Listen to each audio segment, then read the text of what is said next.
Hello guys, welcome to my YouTube channel study material official. তো আজকের আমাদের বিষয়টা হচ্ছে ইংলিশ গ্রামার কাকে বলে, আর লেটার বা যেটাকে আমরা বর্ণ বলে থাকি সেটা কাকে বলে সেটা সম্বন্ধে জানবো। আর আজকে আমরা শিখব সেটা হলো যে ওয়ার্ড কাকে বলে। ঠিক আছে, তো আজকে আমরা দুটো ভার্সনে শিখব, ইংলিশ ভার্সেস বেঙ্গলি। তো আমরা দেখে নিই, প্রথম কোশ্চেনটা আমাদের হচ্ছে হোয়াট ইজ ইংলিশ গ্রামার। তো ইংলিশ গ্রামার আমরা কাকে বলবো, ঠিক আছে। তো ইংলিশ গ্রামার আসলে কি বা কাকে বলে সেটা সম্বন্ধে আজকে আমরা জানবো। তো আমরা সংজ্ঞার দিকে যদি আগে আসি, তো প্রথম কোশ্চেন আমাদের হচ্ছে what is English grammar. Grammar is the system and structure of A language. তার মানে আমরা এই সেন্টেন্সের মধ্য দিয়ে আমরা বুঝতে পারলাম গ্রামার হচ্ছে একটা পদ্ধতি এবং গঠন যেটা একটা ভাষার হয়ে থাকে। তাহলে এটা আমাদের ইংরেজিতে হলো। তো এখন আমরা চলো বাংলায় দেখি। তো বিভিন্ন ইংরেজি গ্রামার বইয়ে বাংলায় বিভিন্ন রকমের এটার ডেফিনিশন আছে।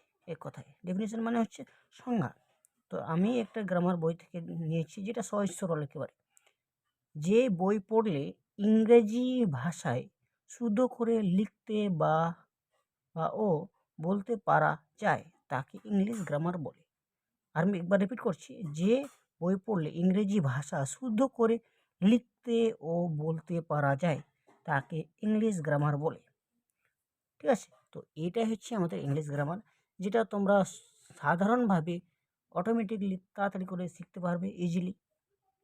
পরেরটা হচ্ছে letter. What is letter? What is letter? A letter is a single character in a alphabet such as A, B, C, etc.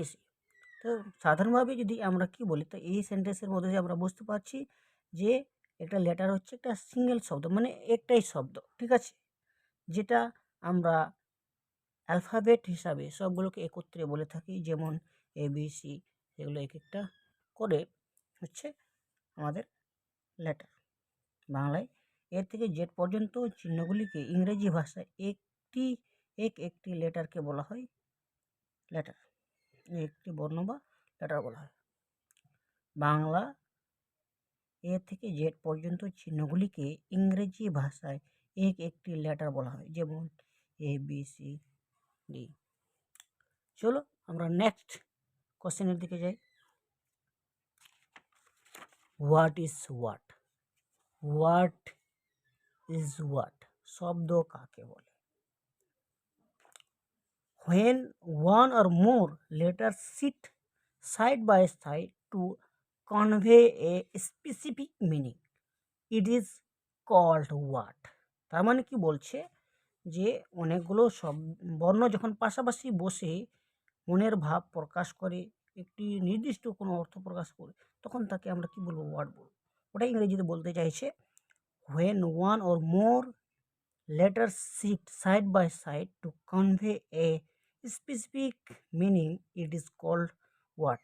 যেমন এক্সাম্পল হিসেবে আমরা যদি বলি HAT, এক জায়গায় হ্যাট, হ্যাট মিনস টুপি, ঠিক আছে।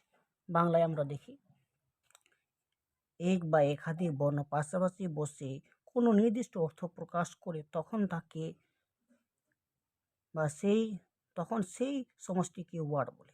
কি বলেছে? এই বা একাধিক বর্ণ পাশাপাশি বসে যখন কোনো নির্দিষ্ট অর্থ প্রকাশ করে তখন সেই সমষ্টিকে ওয়ার্ড বলে। যেমন HAT হ্যাট মিনস টুপি, PN পেন মিনস কলম, BOOK বুক মানে বই। তো এই ধরনের আমরা সাধারণভাবে ওয়ার্ড কাকে বলে সেটার প্রশ্ন উত্তর আমরা তাড়াতাড়ি করে দিতে পারবো। তো আজকে এই পর্যন্ত আমি ভিডিওটা শেষ করছি। তাহলে থ্যাংক ইউ সো মাচ। এই ধরনের ভিডিও পেতে গেলে আমাকে আমার চ্যানেলটা সাবস্ক্রাইব করো, আমাকে সাপোর্ট করো।